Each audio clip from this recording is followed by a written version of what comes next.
ఓవైపు పార్టీ పదవులు, ఇంకొక వైపు నామినేటెడ్ పోస్టులు. అన్నిటికీ మించి యాదగిరిగుట్ట ట్రస్ట్ బోర్డు ఏర్పాటుతో పదవుల కోసం ఫైట్ తెలంగాణ కాంగ్రెస్ లో పెద్ద దుమారానికి దారితీస్తోంది. ఈ పంచాయతీకి పరిష్కారం కోసం పార్టీ రాష్ట్ర నేతలు ఎన్ని ప్రయత్నాలు చేసినా సొల్యూషన్ దొరకట్లేదట. దీంతో ఓవర్ టు హైకమాండ్ అన్నట్లుగా మారిపోయిందట పరిస్థితి. తెలంగాణ కాంగ్రెస్ లో పదవుల లొల్లికి అధిష్టానం ఎలా ఎండ్ కార్డు వేయబోతోంది? పోస్టుల కోసం నడుస్తున్న ఫైట్ కు పరిష్కారం ఏది?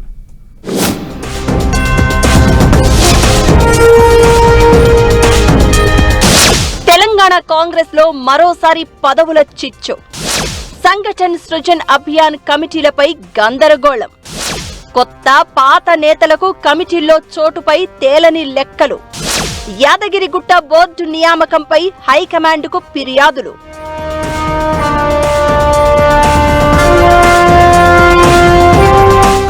తెలంగాణ కాంగ్రెస్ లో మరోసారి పదవుల చిచ్చు రాజుకుంది.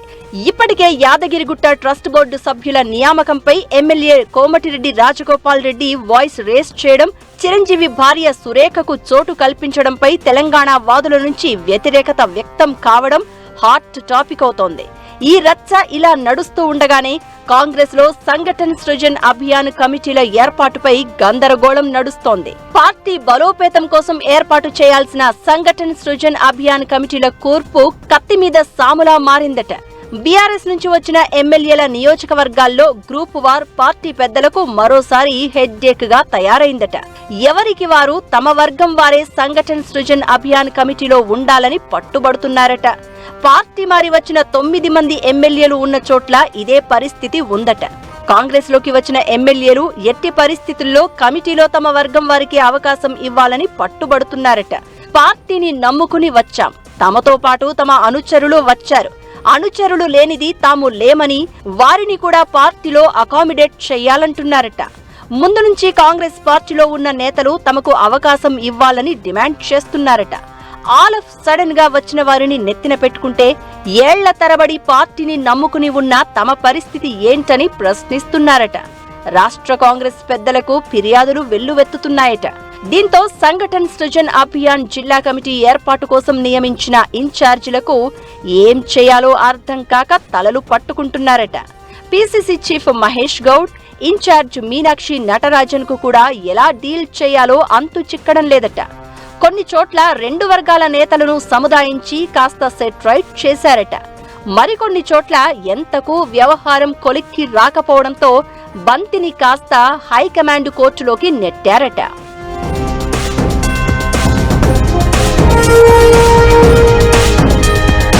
ఇక లేక యాదగిరిగుట్ట ట్రస్ట్ బోర్డు ఏర్పాటు చేస్తే సభ్యుల నియామకం లోకల్ కోటాపై పెద్ద రచ్చే నడుస్తోంది. యాదగిరిగుట్ట ట్రస్ట్ బోర్డు నియామకంపై కూడా హైకమాండ్ కు పలువురు ఫిర్యాదు చేసినట్లు తెలుస్తోంది.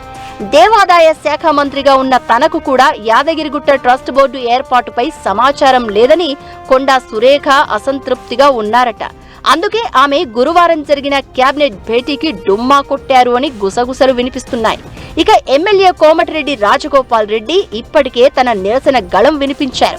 యాదాద్రి భువనగిరి జిల్లా ఎమ్మెల్యేను అయినా తనకు కనీసం ఇన్ఫర్మేషన్ ఇవ్వలేదని మండిపడ్డారు. ఆయన అటు అధిష్టానం పెద్దలకు, ఇటు రాష్ట్ర పార్టీ ముఖ్య నేతల దృష్టికి తీసుకెళ్లారట. ఇక మెగాస్టార్ చిరంజీవి భార్య కొణిదెల సురేఖకు యాదగిరిగుట్ట ట్రస్ట్ బోర్డులో చోటు కల్పించడంపై వివాదాస్పదమైంది. తెలంగాణ వాదుల నుంచి తీవ్ర వ్యతిరేకత వ్యక్తమవుతోంది. టీటీడీలో తెలంగాణ వాళ్లకు చోటు కల్పించినట్లే ఏపీ వారిని కూడా తెలంగాణ ఆలయ బోర్డులో నియమిస్తే తప్పేంటని కవర్ చేయబోయి పిసిసి చీఫ్ మహేష్ కుమార్ గౌడ్ ప్రభుత్వాన్ని మరింత ఇరకాటంలో పడేశారన్న చర్చ జరుగుతోంది. అయితే టీటీడీ ఉమ్మడి రాష్ట్రం ఉన్నప్పుడే ఏర్పడిందని గుర్తు చేస్తున్నారు తెలంగాణ వాదులు. తిరుమల ఆలయ డెవలప్మెంట్ లో అన్ని ప్రాంతాల భాగస్వామ్యం ఉందని అంటున్నారు. యాదగిరిగుట్ట ఆలయం తెలంగాణ వచ్చాక పునఃనిర్మించిన విషయాన్ని మర్చిపోవద్దని, స్వరాష్ట్రంలో ఫస్ట్ టైం ఏర్పాటు చేసిన బోర్డులో ఆంధ్ర వాళ్లకు చోటు కల్పించడాన్ని తప్పు పడుతున్నారు. ప్రభుత్వం మాత్రం తిరుమల టెంపుల్ మాదిరిగా యాదగిరిగుట్ట ఆలయానికి క్రేజ్ తెచ్చేందుకే అందరికీ అవకాశం ఇచ్చినట్లు చెప్పుకొస్తోంది. మరోవైపు బీఆర్ఎస్ మాజీ ఎంపీ మన్నె శ్రీనివాసరెడ్డి సోదరుడు మన్నె సత్యనారాయణ రెడ్డిని యాదగిరిగుట్ట ఆలయ ట్రస్ట్ బోర్డు చైర్మన్ గా నియమించడంపై కాంగ్రెస్ పార్టీలోనే అసంతృప్తులు వ్యక్తమవుతున్నాయట. ఇక బోర్డు మెంబర్ గా ఎమ్మెల్యే వినోద్ను నియమించడంపై కూడా హస్తం పార్టీ నేతలు చెవులు కొరుక్కుంటున్నారట. కాకా కుటుంబంలో ఇప్పటికే వివేక్ మంత్రిగా ఉండగా వివేక్ తనయుడు వంశీ పెద్దపల్లి ఎమ్మెల్యేగా ఉన్నారని గుర్తు చేస్తున్నారట. వినోద్ ఆల్రెడీ ఎమ్మెల్యేగా ఉండగా ఆయనను యాదగిరిగుట్ట ట్రస్ట్ బోర్డు మెంబర్ గా నియమించడం ఏ ఈక్వేషనో అర్థం కాలేదని ఆఫ్ ది రికార్డులో తమ అసంతృప్తిని బయట పెడుతున్నారట పలువురు హస్తం పార్టీ లీడర్లు. ఇలా పార్టీ పదవులు, నామినేటెడ్ పోస్టుల విషయంలో ఓవైపు ఇంటర్నల్ ఫైట్, మరోవైపు రాజకీయ దుమారం చెలరేగడం చర్చనీయాంశంగా మారింది. ఈ రెండు అంశాల్లో నేతల అభ్యంతరాలకు అధిష్టానం ఎలాంటి పరిష్కారం చూపిస్తుందో వేచి చూడాలి మరి.